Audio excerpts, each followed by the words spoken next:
everybody. Welcome. This is Wrestling with the Future. I'm your host, Psychic Meaty Mangelo, joined as always by the guru who knew. He's the Encyclopedia Britannica of pro wrestling, Jeff the Ref Robinson. Hey, Jeff, how are you, brother? I'm doing good. How are you doing there, Angelo? I am wonderful. I'm terrific. We got a special show tonight, my friend. But before we get into it, let's do a little housekeeping. Been a busy week in wrestling. And I understand some shake-up at the top at WWE. Yep. They fill me in. What's going on? They canned their top two executive presidents. It happened. I want to say it happened last Thursday, Friday last week, and before you knew it, I mean, it was within a matter of, they said 4 hours. Vince lost like $300 million. On his stock alone. He took that big of a hit. Oh yeah, it was huge. It was, I mean, they had like a 23% drop in the stock. But that tends to be what happens when you have, when you got a shake up like that on any corporate level, whether it's wrestling or Walmart or anything. When you start chopping heads at the top level, people start getting a little scared with their money. Jeff, how does that affect the overall product? I think overall you're going to start seeing them have to change some things around, and you're going to start seeing them more or less not, I think they may pull the reins back some more instead of being so tight on everything. It's going to be, you know what? You guys are wanting to see the numbers. Y'all are wanting to see things get produced. We gotta put the edge back just a little. I ain't saying much, but you got to put a little bit of the edge back to what they have. Yeah. Well, I'll tell you what, no matter how you look at it, it looks like WWE is in a little bit of a dire strait here. If history repeats itself, they won't be in this position long. They never are. It seems like if you have the financial resources to bail yourself out of trouble, you do so. And Vince McMahon has ample financial resources. But what do you make of this lawsuit against Vince McMahon over where he's getting the funding for the XFL? To my knowledge, the funding's all come from his own pocket. Well, that's part of the problem. They don't think it is. Well, I think it's going to have to. I mean, when it comes out, the man had withdrawn over $300-something million of his own stock money and cashed it out. Yeah. He certainly has it. That's for sure. Yeah. So I think it could just. I think that's people just. Again, I think it's people being scared. Yeah, I think you're right. Jeff, we got a hell of a show tonight, brother. Yeah, we do. We are going to take a look at Cowboys in wrestling. All right. How the West ruled the squared circle for a very long time, in fact. We have some special guests. Introducing first from the grand old state of North Carolina is Dusty Joe Slater. Dusty Joe, welcome.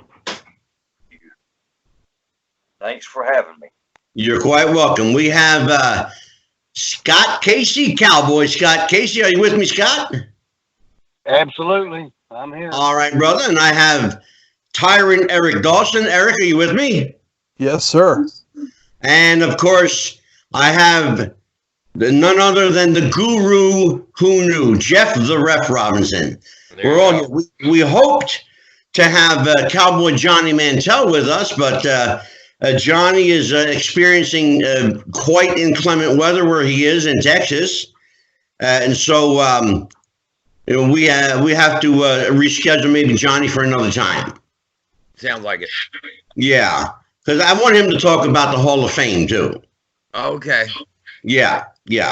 So let's get into the Cowboys in wrestling. So Jody, and by the way, Dusty Joe Slater is Jody Lewis, and so I'm just going to call you Dusty. That's okay with you? That's fine with me. All right. So you're a veteran of the ring. You go back probably 32 years or so. I believe we kind of narrowed it down to about 32 years. Yes. Okay. And what, you seem like a normal guy. and this is kind of an abnormal business for somebody of your intellect. You seem like you're like almost too smart for wrestling. How the hell did you get involved in this wacky sport? I don't know if I'm too smart for it or not, but you never learn it all. As long as you're in there, you never learn it all. But no, I got interested in it back when IWA was coming around little towns and stuff, and they had Argentino Paulo, Dino Bravo, and they had Mighty Igor, and guys like that. Well, I was, getting ready to get my teens when I started going to the live events, and that just sunk into me. So it went into my head, and it just stayed there until I could get into the business myself. So you got bit by the wrestling bug at a young age, as a lot of us do, and so what was it about your character? It seems like, and I've watched videotape of you and I've seen some of your matches. What is it about you and your style that endears you to the cowboy character? Well, I've always been a fan of the guys from the West, like White Earp and stuff like that. The cowboy thing, and then you go in Kansas into Abilene, and then you had Wild Bill Hickok in there. But sure. Boy, things always. To me, I've told my mom I should have been born in 1800s. But I hear you. But I portrayed a cowboy because if I wear the white hat, well, that's the guy that takes law and order into his hands. And goes after. If anybody has never seen Dusty Joe Slater wrestle, you are the quintessential babyface. Correct. You're the guy on the white horse that rides in and saves the day. That's right. And that seems to suit you just well. On the other hand, we have a guy on the show tonight who has spent much of his career the opposite end of that spectrum, and that's Cowboy Scott Casey. Scott. Yes. Talk to me about being a bad guy, cowboy, brother. Well, you got it backwards because I was a true baby face there in San Antonio for years. Oh, yeah, but you I were... was not the heel. Somebody's got to get your menu straightened out because I raced quarter horses in San Antonio for, 12, 14 years, and I wrestled down there, wrestled in Florida. Like an old friend of mine, Sputnik Monroe, once told me, he said, "Kid, by the time you finish this profession, you will have been like Coca-Cola." And I said, "What do you mean?" He said, "You will have gone everywhere." And he was right. I went around the world 9 times doing this crazy stuff. Yep. I mean, it was, and I was too pretty to be a heel anyway. I'm going to tell you right now. I mean, you had a short run as a heel, though. When I first went into San Antonio, Right. Blanchard was the big baby face, and they Exactly. wanted me to be the heel. Yeah. And for some reason, it didn't get over, and the people like me. And so Joe got telling me back and said, "Look, guys, let's switch this. Scott, you're going to be the baby face. Tully, you be the heel." And he loved it. Okay. He loved me. His attitude. Well, I knew that you were that you worked heel. I knew that for sure. I wasn't sure how far back though, Scott, to be honest with you. Well, these guys are talking about going 30 years. I go back 50 years. Yeah. I started wrestling in 1970. Yeah. And what is it now? 2020. There you go. And it's, guys like Terry Funk, Dick Murdoch, Ted DiBiase. Sure. Bruiser Brody. They all came from West Texas, and we all came from Amarillo. And what is in the water in West Texas that just seems to spew out champion wrestlers? I don't know. I guess you know, you live there. It's a miserable place to live. For all you folks that are listening from Amarillo, it's flatter than water on a platter. And honest to God, you can stand out there on the prairie, do a 360, never see a tree. So I guess that makes you kind of mean. You don't have any shade. And, Yeah. no, really, it's just, I don't know whether it's in the water or what, but I mean, all these guys were, like a friend of mine said, they're tougher than goat's breath, and they really were. I mean, Yeah. when I first started, can you picture this? I was in the ring with Dick Murdoch, Duke Myers, Terry Funk, Dory Funk, and they were taking turns beating the you know what out of me. Yeah, I hear you. And, finally, you know, they said, well, I guess we're going to have to teach him. He won't quit. Yeah. And that was my attitude my whole life, you know. But I mean, that, Sure. you know, it's just a lot of tough guys out there, you know, that really had good talent, you know. And I was very blessed to run with them. Now, on the opposite end of the spectrum, we have Tyrant Eric Dawson with us, and Eric is just a young pup. Well, younger. A younger pup, right? Yeah, yeah. So let me ask you let me ask you this, Eric. Why are we endeared to the Cowboy? What is it about the Cowboy that we love? Even if he's a heel, why do we love the heels? Well, for me, I think the Cowboy gimmick image always represented, whether it was good or bad, generally still the toughest guy in the corral, right? Right. So that you know, that always really appealed to me watching as a kid, and you know, it's funny with Scott Casey here. This is great because I love Scott. And I always enjoyed watching him. And when he worked for Vince, I used to say to my dad as a young kid, why don't they put him with Ron Bass and make them a tag team? Exactly. And here's a young kid seeing the potential there to have Scott become a heel. And you know, so I just always saw that either whether you're a good guy or bad guy, the Cowboys are generally the toughest guys on the block or in the corral. And, you know, when I broke in almost 22 years ago, right. It just, the promoter at the time said, we don't have any Cowboys up here. And I said, well, you're talking to the right guy. Exactly. And I said, I've been trying to want to do that because they put me into like a military gimmick. And when I was trained by Glamour Boy Shane, who made most of his name in Puerto Rico, Shane Sewell, right? And Shane only ever trained two guys, myself and Bobby Roode. And even though Scott D'Amore likes to say he trained Bobby Roode, he may have had a hand in Bobby Roode after the fact. Yeah. But I was there. So I know who trained Bobby Roode because we trained together. Sure. So anyways, they put me in a military gimmick, you know, and working some indie shows. And I wasn't comfortable. It wasn't my thing. Right. And he said, well, you know, with the way you talk, because I am a country boy, a Canadian country boy. Sure. And the best way to get heat up here is to say you're from, you know, you're an American and you're a bad guy, and to say you're a Texan, especially when you go into Quebec. Well, sure. I mean, it's pretty much a given with a name like Tyrant Eric Dawson. Yeah. You know, nobody's going to mistake you as a babyface for sure. True. And that's why every time I wrestle in Quebec, they yell at me in French, and I start yelling at them, going, I don't understand Spanish. I don't speak Spanish. And they get, you know, that just gets me more heat. So, anyways, let me ask you guys a question.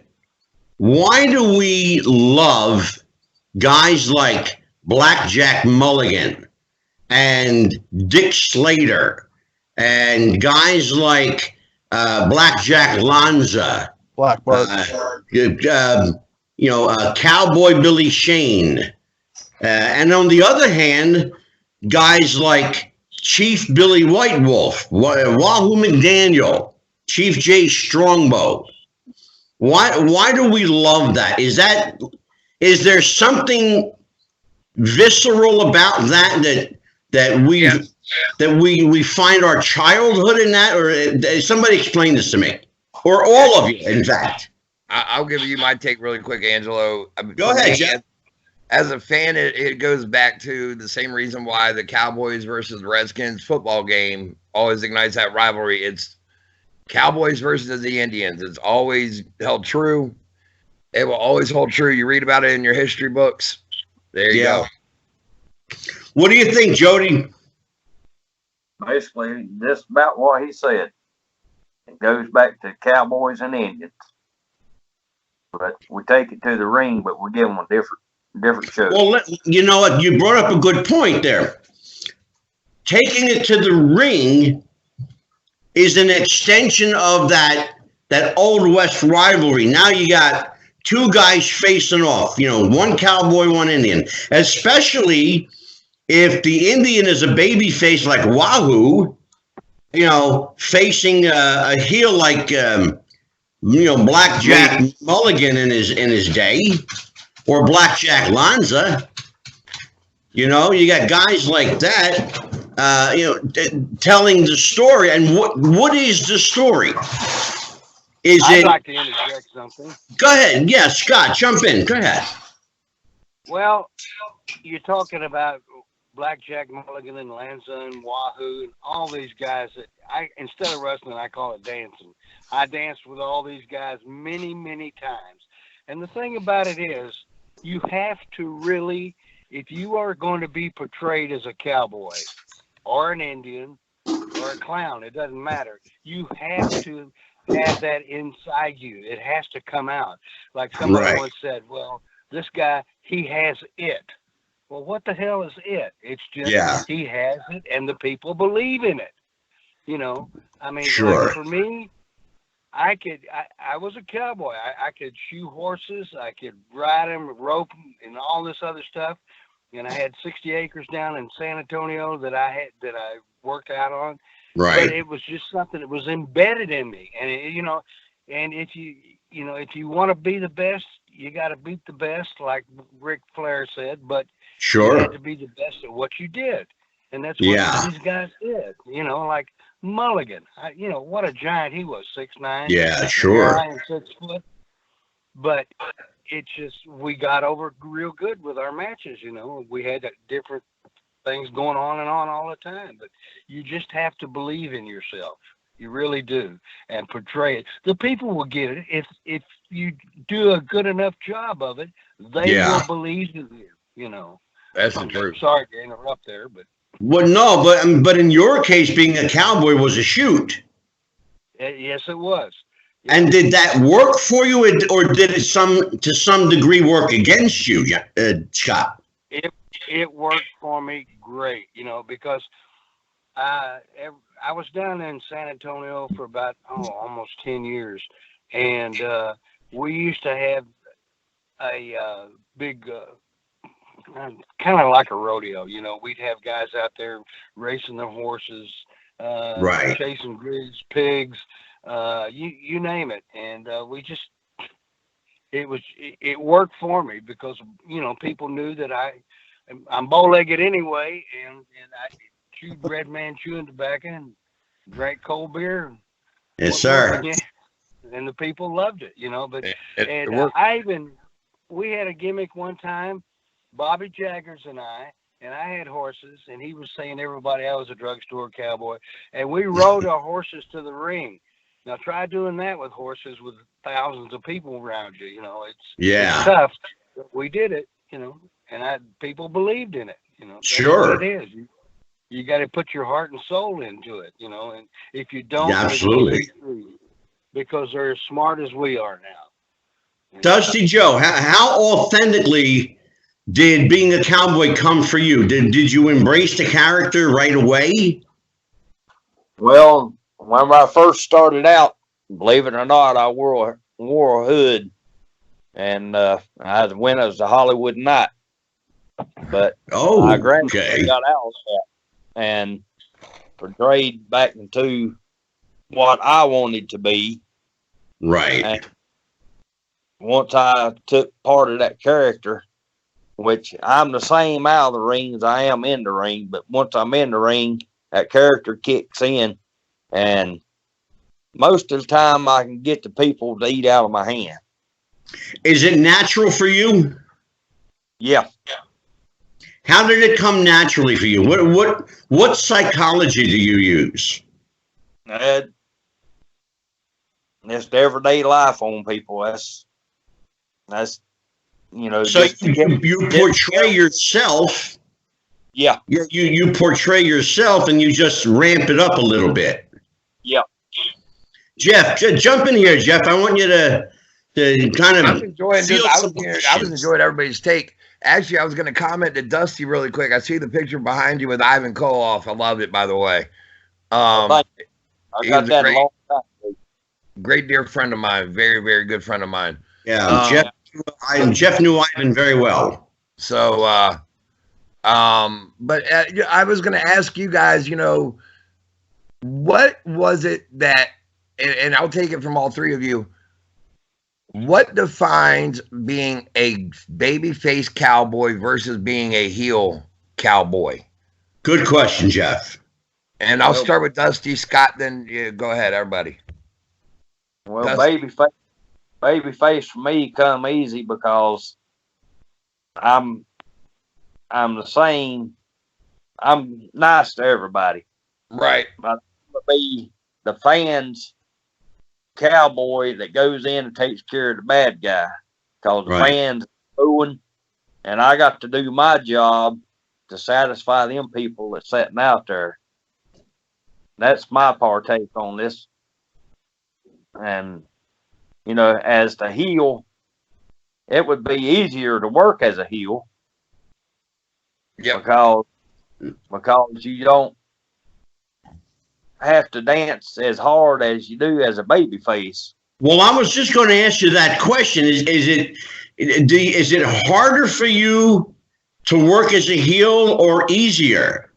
We had a guy on last week who worked babyface his pretty much just only his last 2 or 3 matches, but worked heel pretty much his whole career. And he said it was that he found it easier working as a babyface. He said for him it was looser. It's interesting. I guess it all depends on who you are. Eric, jump in here. How about you? Is it easier for you to working the heel gimmick? Well, it is for me because, and this is the one thing that Shane told me from day one. He said your mannerisms and your facial expressions and the way you move, you're a heel, just naturally. Okay. And he said, I think you could be a decent face. He said, but just the way, when you slam somebody, you get like a growl on your face. You grimace and and I don't know if these younger guys today that I run into, I don't know if they really, they're so wrapped up with getting all their moves in. And they don't realize that when it comes right down to TV, okay, and I haven't worked for Vince, okay, so I'm not saying, but at the end of the day, what sells you the most is your face, right? Sure. And I don't mean baby face, I mean your like physical face and how that helps you sell your character. And, absolutely. Yeah, so for me, that it came so naturally for me. And even when I played high school football and I was a linebacker and my coaches used to say to me, because I was also the defensive captain, so I would call plays and I was very loud and vocal. And he said, you're a real tyrant out there. So that's where that came from. But he said, but you're a real cowboy too. Like you're very much, like a real hard-nosed brawler, get in there, Exactly. But so for me, I think it just came naturally for the heel stuff. Now, when I was one half, or I still am, I guess, one half of the Texas Hellraisers with Outlaw Scott Chase, it was getting to that point where we were getting babyface heat for doing all the bad things. So I think it also stop right there. Let's stop right there. I want to talk to you about that. Yeah, but we also had Angelina Love as a manager, so that kind of helped. Yeah. Let's put it this way, brother. It didn't hurt you any. No, and she was just starting out in the business. Right. Here's the thing. It's interesting that you say that How do you switch your ring psychology to take on that other persona? Or do you? Well, it depends. See, for me, it depends on the crowd, right? Okay. It's so like you nowadays, play to the audience. Right. Which a lot of new guys don't, right? But if you kind of listen or see what the fans are doing, and if you do something bad and they cheer you, normally, they should be booing you. It's like, wow, wait a minute here. Like, they're going to, no matter what we do, they like us for whatever reason. Maybe because we have cool cowboy hats and they like our hats, or as I like to say, my cowboy boots will have the best boots in the biz, right? So, right. But that, I think sometimes the crowd can, like, today's crowd is very smart. Yeah, well, now that's a question. Scott Casey, let me ask you, are we too smart for our own good? Yes. Well, I tell you what, I got in many a fight outside of a bar because they thought that I was a phony person. And we had to protect the business. I mean, beat the hell out of people. And I'll never forget this one guy's about 6'6" and said something, and I stood up and he stood up. And then he started walking backwards, and I thought, hell, I'm smaller than him. And I turned around, and Andre the Giant, who was my very dear friend, was there you go. That's funny. But Andre. It just depends on the guys that trained you. I mean, I had guys showing me how to walk, talk, move, wink, everything. And there's a lot of guys nowadays, in my own personal opinion, instead of telling the story, and they're they have a script they go by, but they don't tell a story to it, and they don't. Well, you know what, Scott? Let me stop you right there. Okay. When did we lose the emotional investment in that? I don't know. It must have been in the 80s or 90s. In the late 90s, something like that. I retired in 90. I'm sorry? I think it's probably the late 90s, early 2000s. Yeah. Is that when you think... I was just going to say, is that when you think people were like smartened up to the internet and the dirt sheets and that sort of thing? Yep. Yeah, it was. I mean, back when I was doing it, you had to tell a story. You had to, and high spots meant something instead of just jumping up in the air and, whatever. Yeah. And high spots were used. Yeah, the high spots were used very, very infrequently. And the reason is, and people don't understand this between today and yesterday, the difference is the ropes were a lot looser. Today, the ropes are tightened up for high spots. Yep. Yeah. Back in the day, if a 250-pound guy climbed the ropes, guess what, brother? He was going to bust his ass. That's right. You're right. I tell you, I have a certain thing I'd like to interject here. We're talking about spots and selling and everything. Sure. And this was something that was taught to me, oh, God, years ago. I was in Los Angeles, and we were working at some arena there. And I walked out and I see Lou Thez. And for people that don't know who he was a world champion, unbelievable man. And he's peering through the curtains when the first match is on. And I said, Lou, what are you doing? I said, you were 7 times world champion. What are you looking at? He said, Scott, you can always learn something and steal something from somebody, even in the first match. I just wanted to tell you. As you're telling that story, Dusty Joe Slater is showing us an amazing photo of Lou Thez. Remarkable picture. I knew Lou Thez. He was a great man. Yes, he's cutting Nelson Royal's hair. And in his 60s and 70s, he could still stretch you like a pretzel. He wrestled his last match when he was 70-something years old against Masachono over in Japan. Yeah. Yes, he did. Right. Yep. He was quite a guy. So Scott, let me ask you a question, Scott. What happened to the art of selling? Well, I tell you what, I don't know how they're doing it. I mean, because I was taught how to sell. I mean, guys like Brute Bernard, Sweet Hansen, Chuck O'Connor or John Studd, whatever you want to call him. I mean, these guys taught me in the ring. I would do something. They say, "Sell that, kid. Sell it. Sell it. Yeah. You're not selling hard enough. You're not doing this or that." And it's like they told me. They said, "Look, you want to make a living at this? Then learn how to sell because you're a baby face." And that's the way I did it. You just have to, and I don't know. I mean, I watch these guys nowadays, and they're making a hell of a lot more money than I ever made. So oh God, really yeah. Criticize them on that point, but they just.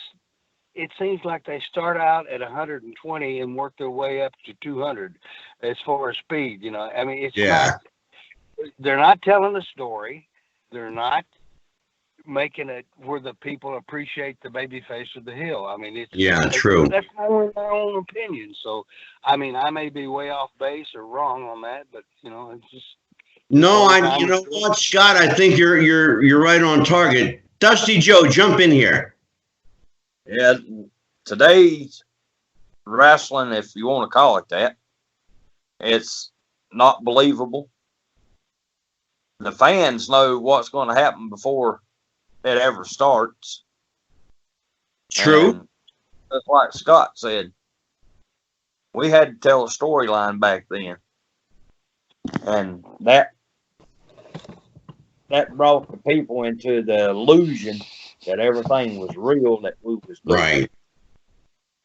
Jeff the Ref, I got a question for you. Yeah, go ahead. Did we lose the art of believability and suspension of disbelief? And if so, how do we get it back? Can we? I don't know that we can ever get it back other than what I had told you, which was, last week off the air. But the one thing I had said would be for every dirt sheet internet writer out there, from your Dave Meltzer to your Brian Alvarez to your, Bruce Mitchell, any of them, if you got a known website that fans go to, everybody just quit putting your internet, the news info up there every day. Make it to where they got to mail in again. Make it to where you got to have the newsletter mailed to you. When Dave Meltzer only had, a conglomerate of, 3,000 to 5,000 fans that were mailing in, he made his money and he made a nice little chunk of change off of them. And there was only a certain group of fans that were smart to the business. Once they all started finding that, I mean, what is the point of me as a fan or any fan out there? I don't care if you don't like the way the business is today, but what you were saying about Dusty, when they already know ahead of time, why am I going to watch that pay-per-view if I already know who's supposed to be winning? Yeah, well, you know what, Jeff? That's a real good point. Eric, I got a question for you. Yes, sir. Are the federations making a mistake by stooging out to the dirt sheets? Well, it depends on how you look at it, because I think with Vince, or I guess AEW now too, right? They look at it as, we want people to tune in, so if we kind of leak this ourselves and leak the information and beat Meltzer to it and leak the information we want. I'm glad you went there, brother, because that's where I was going with this. Yep. Because so here's the question I have for all of you guys. What's the real benefit? Is there any, or does everybody get hurt? I don't think there's a benefit in it. Like I'm at that weird phase where I started in 98. Actually, I started in 96, but I started with one trainer and then it didn't work out. And then I finally finished with Shane Sewell in 98. But Shane still made me earn it to get in. And he was still very old school. And the internet wasn't as dominant then either. So you really had to work these indie shows and still tell a story because you weren't on TV. You didn't have TV to help. The fans weren't going there already understanding why you're wrestling this guy and what's going on. So you had to tell the story. And so over the almost 22 years, I've seen that really change to the point where I worked a guy in the summer and I said, okay, well, I'll feed your comeback. And he just looked at me confused. And he's like, what is, he didn't know what you were talking about. Yeah, he didn't. And I'm just like, oh, am I at that point where I'm, But I don't like today's product. And in fact, I don't watch a lot of it.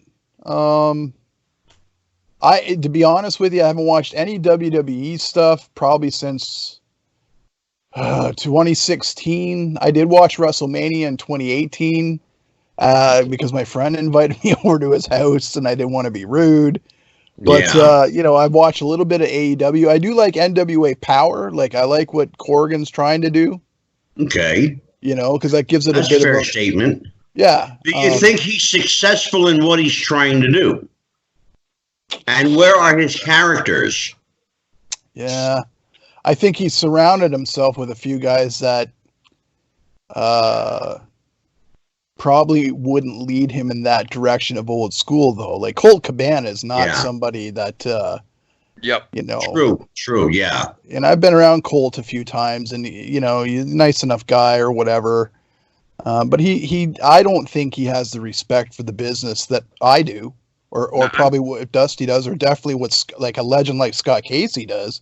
Yeah, Colt has figured out a way to make money off this business and still be a goofball, and treat it like a goofball business. I just don't understand that. Yeah, and I found out that like he's part owner in Pro Wrestling Tees, so not only is he making money off of himself and his stuff, he's making money off all these other guys that are getting these t-shirts. And anyways. Jeff the Ref, I got a question for you. Yeah. You're my resident historian here. I'm going to ask you to put that computer brain of yours at work. When did the cowboy wrestler disappear, brother? I think that they're still used sparingly today. Explain. Again, well, NWA Power, you got a throwback of Trevor Murdoch, who's a throwback to Dick Murdoch, and if you compare Dick Murdoch as a cowboy type character, well, yeah, it's got a legacy. True, yeah. I think on most indies out there, most of the independents out there, especially down south in the Carolina, North Carolina, South Carolina, Virginia. Right. You're going to still find the cowboy gimmick alive and well because the proof is in the pudding. Look, Dusty Joe Slater makes his living in North Carolina. There you go. Because what I was going to say is because, somebody like Blackjack Mulligan is still looked at as a god down here. Yeah. Sure. And, so to a lot of fans, they get into it and, I don't know that the cowboy gimmick is so much dead as it is that it just takes the right person to have that look, that rugged, I guess you could call it rugged cowboy, maybe the 5 o'clock shadow with the deeper, darker mustache and maybe a wad of chaw in their mouth. I mean, if you guys are familiar, and I know you all are, with Blackjack Mulligan and Blackjack Lanza, when they were a heel team working as the Blackjacks, they were feared and they were loathsome, and you loved to hate them. But the same team did not change their gimmick and worked as a face and were over like Rover. Yep. Absolutely. Well, they were so over that the fans didn't care what they did. They just loved seeing them. It didn't matter what they did, right? Scott Casey, I got a question for you, my friend. Okay. All right, Scott, did political correctness put the kibosh on the cowboy and Indian? Probably. I was going to bring up something about the Wahoo McDaniels, for all you young guys, was the meanest, toughest SOB God ever put a pair of wrestling boots on. And he could make anybody, the most critical observer, believe in him. This man had a chop. I wrestled him one time for 45 minutes in Gallup, New Mexico, of all places. and I had nothing but whelps on me. I mean, he was just unbelievable, you know. And I kind of got off on something there, but it's just, you were talking earlier about people believing what the guys were doing or something like that. There was another guy. His name was John Valentine. His son Greg. Oh yeah, Johnny Valentine, sure. Yeah, I wrestled him at High Point TV in Charlotte, it was High Point, North Carolina. I guess that's what it was. But anyway, we're in the ring, and he's just wailing the you-know-what out of me every which way. I mean, except hit me in the groin or in the face or anything like that. He just beat on me, and he knocked me out of the ring. And I'm on the apron, and Angelo Martinelli was the referee, and he's talking to John. And John had long blonde hair.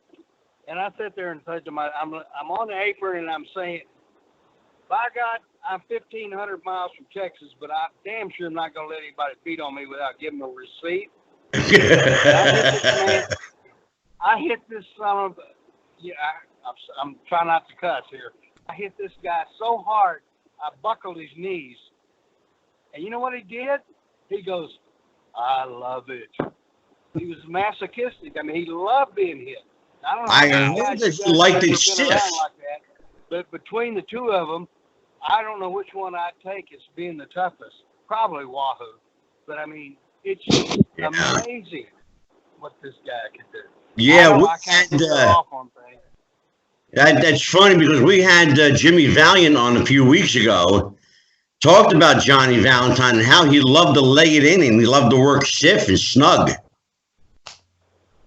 I hit him with everything I could. I mean, I'd hit him in the stomach, in the back, in the chest, forearms. You know, we try not to hit each other in the face or the groin. Right. But sure. You have got to be tough to get in with these guys. You really do. Jeff, what was it that Johnny Valentine used to say? He said, "If you may not believe the others, but I'll make sure that you believe in me. I'll make you believe what I do is real." Yeah. When people used to,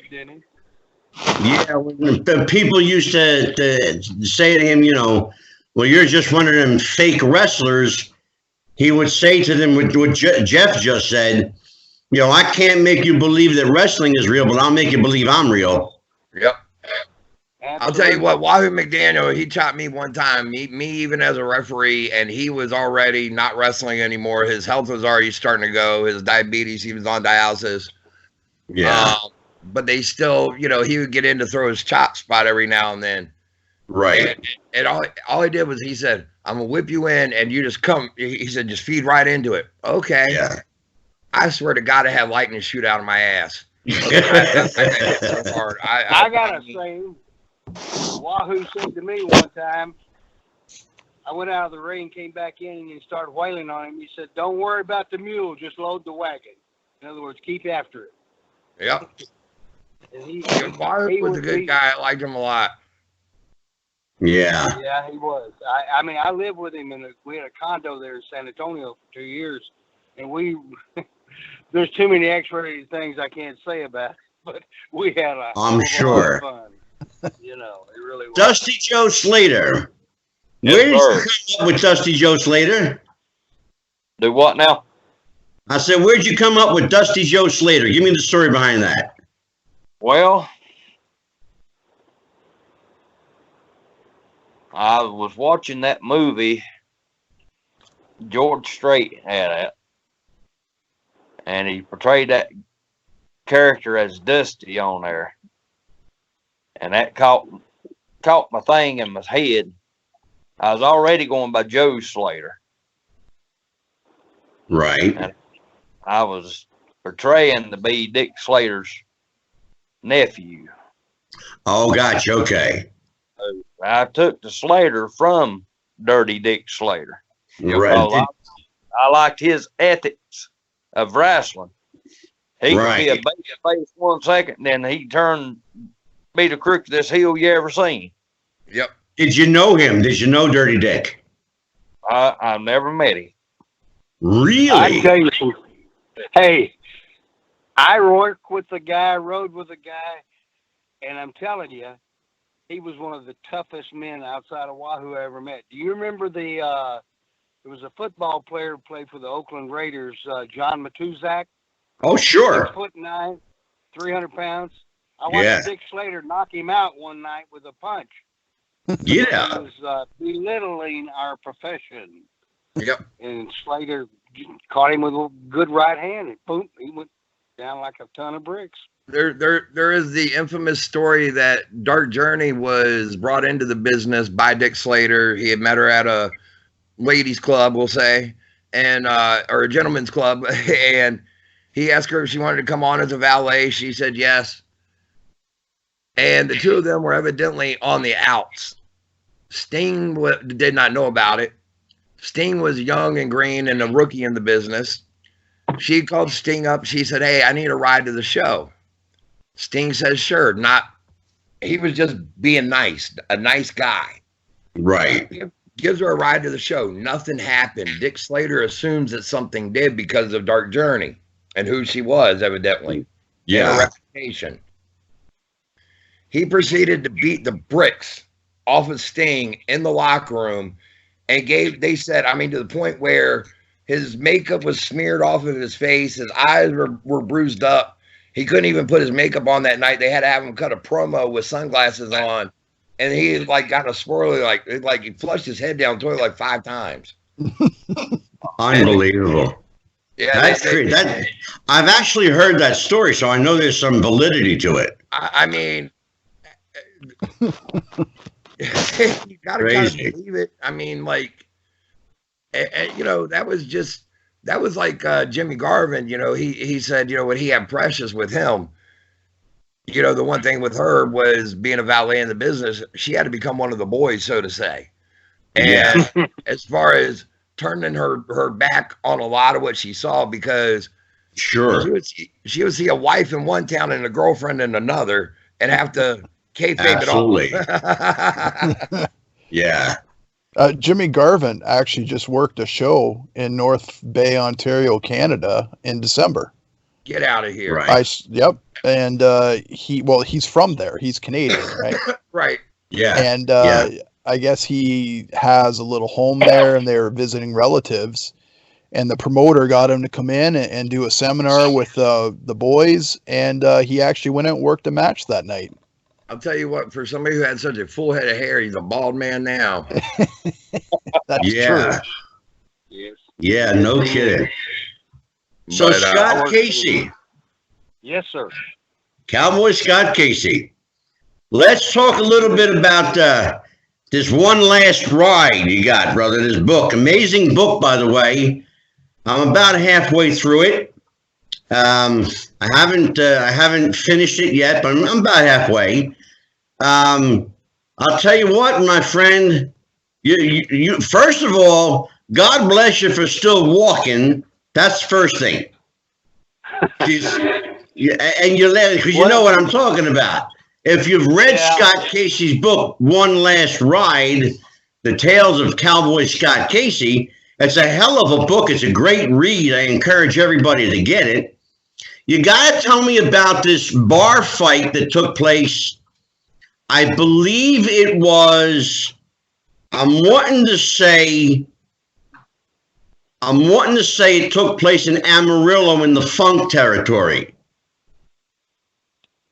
Okay, I don't know which one you're referring to. I believe it was a fight involving a drunk patron, Terry and Dory Funk, yourself, and I'm not mistaken, I believe Ricky Romero or Ricky Romero. Well, we just, after the matches, the baby faces would go to a bar, and if the heels came in, they'd be on the other side. And we were drinking and raising hell. And we weren't being mean to anybody. And everybody knew who we were because of our TV show. But we got into it with a couple of guys, and I think one of them was a cowboy, and he just didn't like my attitude or something. back then I was a pretty boy, and the girls liked me, and I probably was flirting with his girlfriend, and one thing came to another, and we had to see who was the toughest. It just Sure. I mean, and Yeah. I'm saying this, but it's the truth. My looks got me into a lot of trouble with women, but I mean. Oh, I know they did. Well, first of all, let's be honest about it. You're, legit 6'6", 270 plus pounds, good looking guy. You had a hell of a mustache, brother. That mustache got you laid a lot. I tell you, it amazed me how hard I had to work out. I told people, I said, I wrestled for 20 plus years, 6 days a week, whether I was blind, crippled, or crazy. I would be in the gym working out, and people said, why? I said, because I have a lot of pride in myself, and my ego wouldn't let me get in that ring looking like a slob. And so it was just the way it was, I mean, I was never 270, I was 250, and it was just like eating 10,000 calories a day to get the weight on. But when I went to New York, I wanted to have the size and the weight. I never had the height, but I had the size and the weight, and it was right. But there was probably 25 or 30 guys had the same weight and size, but they were 6'2", 6'3", Sure. That makes a difference, And I want to say this too. I remember when I went up there we flew into Buffalo out of Dallas. Well, I've never been up there. So anyway, We get up there, and there must have been 75 or 80 wrestlers there. Wow. Guys I hadn't seen in years. It was unbelievable. And, and it was quite an experience, even if I was just one of the girls in the show. And like you said, why didn't me and excuse me, the other cowboy, I can't think of his name now. Right. Tag up, Right. Oh, Ron Bass. Yeah, Ron Bass. Yeah. Anyway, and I talked to Ron Bass 2 weeks before he died. He was down in Tampa, Florida. Anyway. Oh, wow. So, he was quite a guy, but I think they had a committee of guys that judged people either by their reputation or their looks or something, and I just didn't fit into the program. Yeah. I never forget when Vince gave me my walking papers. I walked in the dressing room, and Vince said, "Scott, I need to talk to you." And I said, "Okay." He said, and I said, "First of all, Vince," I said, "in 1990, do I have a job with you or not?" He said, "No. I want you to go down to Atlanta and work there for a year and come back. We'll do something." Right. Well, I'm 42 years old at the time. So I said, "No, I've had my fun." I said, I said, "Vince, I can accept failure when given a chance to fail." I said, "But you guys never gave me the chance." I set all kinds of records in Texas. I'm not blowing my horn. You can look it up. But you never gave me the chance. And George Animal Steel used to say to me, "Relax, Scott. They'll work on it." Yeah. Right. I couldn't relax because I wanted to make some of that big money. Right. I'll give you an example. Guys, I don't know how you guys have ever done on that business. I was in the first Survivor Series in '88. And I worked 3 minutes, and then Dino Bravo covered me. 1, 2, 3. Right. Okay, but took about 3 weeks or so before we got our check. I made $5,000 for 3 minutes. Never made that in my life. So you can imagine what some of these guys are making. 50. Yeah. I remember Ricky Steamboat saying he made 50 grand on a show there. Wow. So it's just the way it is. Yeah. And I'm not crying boo-hoo me or nothing like that. Oh, sure. How many guys can say I went and worked for the WWF? Exactly. Dusty I Joe, I got a question for you. Yes, sir. You've worked singles, you've worked tag team. I know you have a partner in your tag team. Do you work differently as a tag team as doing the cowboy gimmick? or do you adjust your style, and do you prefer it over singles, knowing that you have another guy there that you can tag off of? Well, in my tag team, that's Cowboy Ray Gordon that I tag with. I kind of adjust my style from being in the singles to the tag because it's more, I take the heat more and I let him come in for the hot tags because he's bigger than I am. But I enjoy he's a big boy. I saw a picture of him. He's a pretty stout dude. Yeah, he was. And not good health anymore. Okay. Is there a lot of competition among the cowboy wrestlers in your indie circuit? There's some, yeah. How do you handle that, whether good, bad, or indifferent? I just go out there and do what I do, and if they can't follow me up, well, that's their fault. Right. Eric, are you with me, brother? Yes, sir. Okay, let's talk about singles versus tags. I know you've worked some tag, and but largely you work singles. Do you adjust your style? And if so, what do you do? How do you implement a style change if you're working tag? Well, yeah, I try to implement more, like include my partner and do more like double team moves and more very dirty heelish moves as a team. Okay. And, I actually prefer tag, and, and I've Outlaw Scott Chase and I have been tagging for 20 years this summer, it'll be 20 years. So, it's to that point where we don't even really have to talk about it. We just kind of read each other's mind and we know where we're going but you do have to, it is a big adjustment because then when I switch gears and I do singles, I kind of have to rely on making sure that, I'm doing all the right things and I'm not getting burnt by the ref either. Something important, Eric. Yeah. Whether you know it or not, you prompted a question from me. Yes.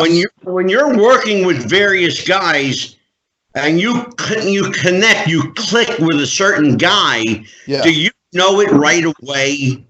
And what's the telltale sign? What do you look for that you know that, hey, there's something here? Well, I'll tell you the story about how Scott and I met. Scott Chase. We were doing an indie show in a small town near Hamilton, Ontario, Canada. And I think it was called Jarvis, Ontario.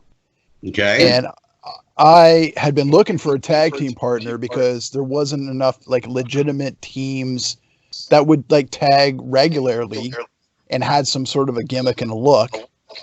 And I had talked to Eric Young about it, but he wanted to do his own thing. And sure. And the only reason I spoke to him is because we kind of had the similar, like we had silver and black outfits and we were kind of similar the way we looked at the time. And right. But so anyways, I go in and I do the show and they said, oh, we want you to, it was going to be a 6-man or 4-man Survivor Series type main event. We had Brutus Beefcake on the show and he was going to be on our team. And we're going to put you with this guy here. He wrestles as Pretty Boy Pat. And I thought, Pretty Boy Pat, well, that's kind of lame, But then just talking to him, he was new into the business. And when we got in the ring, it just clicked. Wow. We grew up liking the same guys. I'm a big Barry Windham fan, and he's a big Barry Windham, Arn Anderson fan. And so our styles and the guys that we liked are very similar. Therefore, we knew, how we were thinking as far as where we're going. And it clicked. And 20 years later, we're still tagging as much as we can. Well, see, you are the young pup in the crew. See that? What's that? Yeah, I am. I'm in my mid 40s. I'm 45. Yeah. Dusty Joe, I got a question for you. Yes, sir. when you started watching wrestling, who was your go-to guy? Who's the one guy you had to watch when he was on TV? I had so many favorites. It's just hard to tell. But y'all was talking about Wahoo earlier. Wahoo stuck in my mind a whole lot too. And I finally got to meet him and know him. And he was a friend. He was a good guy outside the business. But you didn't want to piss him off in the business. Right. Sure. Scott Casey, who was your go-to guy? Wahoo. He was the Sure. probably, I cried like a baby when he died. I mean, he and I were so close for, God, 8 or 9 years there in San Antonio. And he was so believable. I mean, he'd get that Choctaw Chickasha look, that's what he was, expression on his face, and you knew he was ready to explode on you. I mean, the guy was fantastic. I loved him to death. I'll tell you what, I remember a series of matches that Wahoo had with, of all people, superstar Billy Graham back in the day. Down in Florida? I wrestled him. Yeah, I'm going to tell you, if you want to see a clinic in wrestling, if you want to see how to work a match, watch superstar Billy Graham and Wahoo McDaniel. Because those two guys put on a straight-up pure wrestling clinic. Wahoo had a way with delivering the goods in the ring. Yeah, he really did, Jeff. He really did. Can I just brother? Can I just add something? Speaking of Wahoo, and we were talking earlier about political correctness and how that might have contributed to the demise of the cowboy character or the how it's. So here in Canada, we have Northern Tours, which you've probably all heard, the Tours from Hell, and I've been trying to get on them for years. Okay. I finally and they flipped from booker to booker, and now there's a guy in Ontario that does the booking. He said, Tyrant, he said, I can't take you up north to those native reserves doing this cowboy gimmick. He said they'll kill you. He said he goes, I'm not willing to take you up there and have it go wrong or have a parent complain. And I'm like, yeah, but I'd get such great heat. They know it's a work. Yeah. He goes, yeah, I just don't want to risk it. Because he doesn't want that political correctness to deal with it, right? And I hate that about this business now. Yeah, I know. A guy in your position works his whole life to garner that kind of heat. That's like, heat is money for you. Oh yeah. And that's the thing is like now we're avoiding like regular heat or natural heat for the sake of political correctness because we don't want to upset the parent, the board of parents that might, come and protest and say don't run these shows. And it's like, oh my God, like, like up here in Canada, I don't care what the media might say, but there's a lot more Trump people up here than what CNN is going to tell you about Canada. Sure. At least what I've come across. Yeah. And we just shake our head like if we could get rid of Trudeau and get a Trump up here to fix this mess, that would be great. But of course I'll probably get emails. You can have your chance. But I'll tell you what, Scott Casey, the book is called One Last Ride, The Tales of Cowboy Scott Casey. I encourage everybody to get it. Scott, thank you so much, my friend, for joining us. You're more than welcome. I really appreciate it. I'd be glad to come back anytime. And meanwhile, I'm going to be doing meet and greets and trying to sell that book. I tell you, I've got 240 pages in it. It's a lot of fun and laughter. And, I didn't throw anybody under the bus. I did, and I could have with some of the guys that running around on their wives and stuff, but I never did that. So I just told some terrifically funny stories. It's a great book. I encourage everybody to get it. And you know, Scott, that we're doing our part to promote your book. It's up on the website. Tyrant Eric Dawson, thank you, my friend, my young friend. Well, thank you for having me. And I must say, I promoted Scott Casey's book on my Facebook about a month ago, and I got a lot of people that were like liking it, going, "Oh my God, he wrote a book!" And I put up the link for them to order it and buy it. I'm a fan of Scott Casey, and it's a great book, really. It's nice to get a chance to chat with him a little bit. And Dusty Joe Slater, Jody. Thank you, Jody Lewis, for joining us. And you have anything you want to plug? Any social media? Well, just believe in what we do. That's the way I want it to be. I don't want it like it is today. I want it as yesterday, yesteryear. I hear you, my friend. Well, I know that Dusty Joe Slater's got one final good match left in him. He's got probably a good run left in him. So if anybody out there listening want to book him, find him. He's in North Carolina. He's on Facebook.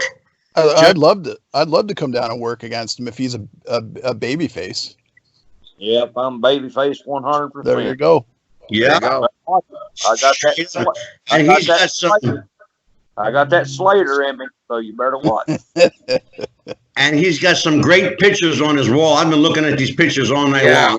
Yeah, Jeff, I got a hope. My dear friend, what do you got to promote for Vanguard? Oh, well, our next upcoming show is March the 14th. We're going to be at Hampton High School. We're bringing in Sergeant Slaughter for that one. This past weekend, we had the introduction of Colonel Robert Parker, speaking of Cowboys. Nice. With the Dirty Blondes, right? Yeah, Robert Fuller, yep. And he came in with a new tag team called the Dirty Blondes. It was unexpected. We didn't know that he was showing up, and there he is. So they're an awesome team. Yeah, they're phenomenal. They're from MLW. You talk about throwback heels that can work almost that cowboy style that they would be one. I love them. I watch their stuff all the time. There they are. All right. Well, for me, it is always Wrestling with the Future at yahoo.com, facebook.com/Wrestling with the Future. You can find us on Twitter at Wrestling Future. You can hit Jeff the Ref up on Twitter at Jeff the Ref. What is it, Jeff? I'm just Jeff Rob 41977 up there. There you go. All right, and anybody else who wants to contact us for comments, suggestions, you have a guest you want to have on the show, give us a hit up on Facebook, or find us at Wrestling with the Future at yahoo.com, wrestlingwiththefuture at gmail.com. And we are on Stitcher, Spotify, iHeartRadio, iTunes, Google Play, YouTube. You name it, we're there. We are everywhere. All right, my friends, till next week. And we have one hell of a show next week. It's Ladies' Night. Yes, we sir. have Best of the Women. And that's going to be on, to JR's word, it's going to be a slobber knocker. Wow. It's going to be a good show. Join us next week. As always, we're here every Tuesday, every Thursday. Wrestling with the Future. We're signing off. Happy wrestling, everybody. Good night. Bye, everyone. And goodbye.